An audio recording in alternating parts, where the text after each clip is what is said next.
L'info écho avec Capital.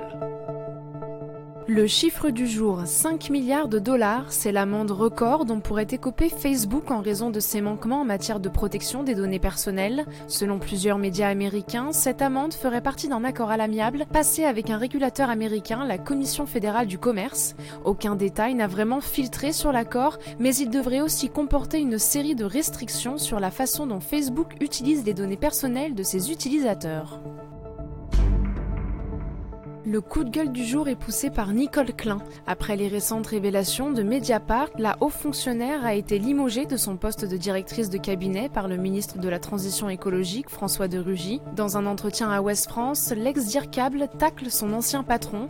Il a voulu sauver sa tête en offrant la mienne, dit-elle. Son limogeage intervient alors que le train de vie de l'ancien président de l'Assemblée nationale fait la une des médias depuis plusieurs jours. Il est reproché à Nicole Klein d'avoir bénéficié pendant des années d'un logement social à Paris alors qu'elle n'y habitait plus. La haute fonctionnaire dit avoir péché par négligence, pas par intérêt financier, et dénonce un renvoi particulièrement brutal.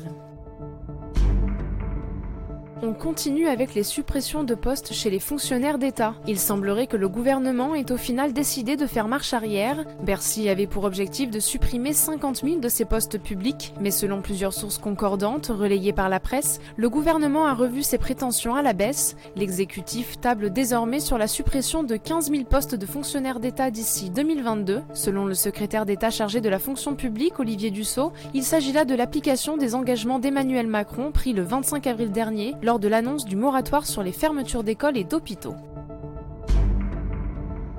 On termine avec Ryanair et ses déboires. En raison des retards de livraison des Boeing 737 MAX, la compagnie aérienne irlandaise craint pour sa croissance l'année prochaine. La flotte de Boeing est clouée au sol depuis plusieurs mois après les accidents d'Ethiopian Airlines et de Lion Air. Mais les retards de livraison engendrés menacent de réduire la flotte hivernale de Ryanair. Le directeur d'exploitation de la compagnie aérienne a adressé une lettre aux pilotes. Lettre dans laquelle il explique que ces retards pourraient provoquer la fermeture temporaire de certaines bases de l'entreprise. Il pourrait être aussi demandé à certains pilotes de prendre des jours de congé sans solde.